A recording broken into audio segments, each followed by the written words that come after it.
In this lesson, we'll be solving linear inequalities in two variables. To solve a linear inequality in two variables is a little bit different than what we did with one variable. Some of the rules will be kind of similar, but in general, whenever we're working in two variables, we'll be drawing a graph for our solution instead of looking at an interval like we did with one variable. The procedure is as follows. First, we'll graph the boundary line. If we had an equality and we were just graphing the linear equation, whatever line we would get, and would probably use standard form or slope-intercept form, we would draw that as a boundary line. Now, if it's a greater than or equal to or less than or equal to, we'll draw the line solid because the points on the line are included. If we have a greater than or less than, however, we'll draw the line dashed because that says that those points are not included. Let's go through this example and do it one step at a time. For the first one, the boundary is 9x minus 3y equals 21. Let's use, since this is in standard form, the cover-up method. If I cover up the y coordinate, it looks like x would be 21 over 9, which is 7 over 3. Let me write it as 7/3 0. For the other one, it looks like my y coordinate would be -7. So 0, -7. Let's draw the boundary line. What I'm going to notice is that I have a less than or equal to. So I should draw the boundary line solid. Now if I need to go to -7, I'm going to have to go by 2 in this graph. So -7 is -2, -4, -6, -7. I'll go by 2 also over here. My other one is 7/3 0. 7/3 is 2 1/3. So if this is 3, about 1/3 of the way is pretty close. The boundary is this line. We draw it solid because it's a less than or equal to. Less than or equal to means solid line. Less than or greater than means dotted line. Alright, the next step, step 2 above here, is we'll choose a test point that's not on the boundary line and plug it into the inequality. Normally you can just use 0, 0 for this, but if the line just happens to pass through 0, 0, pick something different, like 0, 1 or 1, 0, whichever one seems easiest. We'll plug the value into the inequality.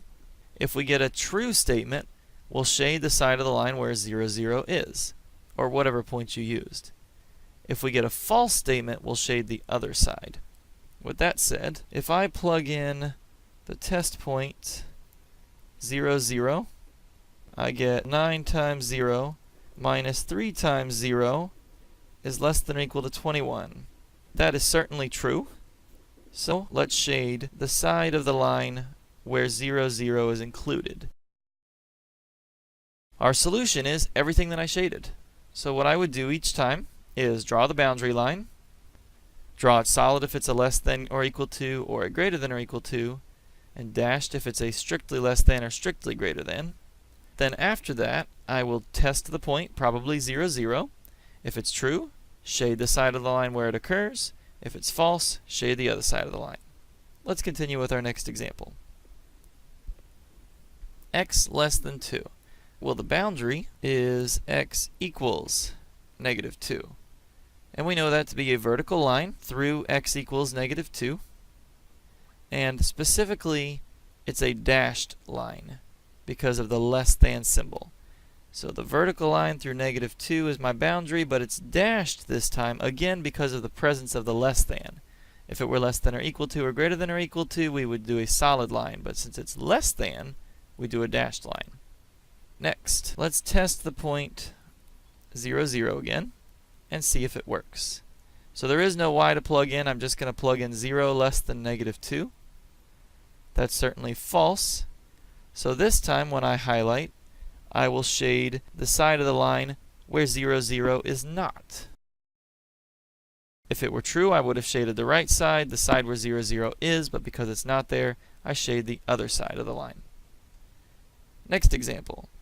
X plus y greater than or equal to 0. The boundary is again x plus y equals 0. I might write that as y equals -x, and that way we can use slope-intercept form. It's a solid line because of the greater than or equal to, and y equals negative x is the line whose y-intercept is 0 and slope is negative 1. So there's the boundary line, and I drew it solid again because of the greater than or equal to symbol. Now this time I need to test a point, but I can't test 0, 0. I need to test something different because the line passes through 0, 0. I'll choose 0, 1 instead. So 0 plus 1 greater than or equal to 0, that's true. Since 0, 1 is right here, I will shade the side of the line where 0, 1 occurs. The solution set is all the area that I've shaded where 0, 1 is. Next two slides, again, these are starred problems, so feel free to try these on your own and pause the video and then come back and check it. And let's take a look at the solutions. For this one, the boundary is, as usual, 3x minus 2y equals 6. And so for this one, I'll use the cover-up method. When y is 0, it looks like x is 2, 2, 0. When x is 0, it looks like I get y being negative 3. If I plot this line, I will get my boundary. And I need to plot it dashed because of the strictly less than. 2, 0, and 0, negative 3. If I plot this line and plot it dashed, it looks something like this. Now we'll test our point 0, 0. I can test 0, 0 since it's not on the line. I get 0 minus 0 less than 6. That's true. I will shade the side of the line where 0, 0 occurs. Last problem. The boundary is y equals 3, which we know that to be a horizontal line through y equals 3. And so we can immediately just say, okay, boundary is y equals 3. It's solid because of the greater than or equal to sign. There's your boundary. Now let's test 0, 0. Well, there's no x this time, but that's okay. I'm just going to get 0 greater than or equal to 3. And 0 is not bigger than 3, so that's false. So when I shade my line, I'll shade the side that does not contain 0, 0, which is right up here.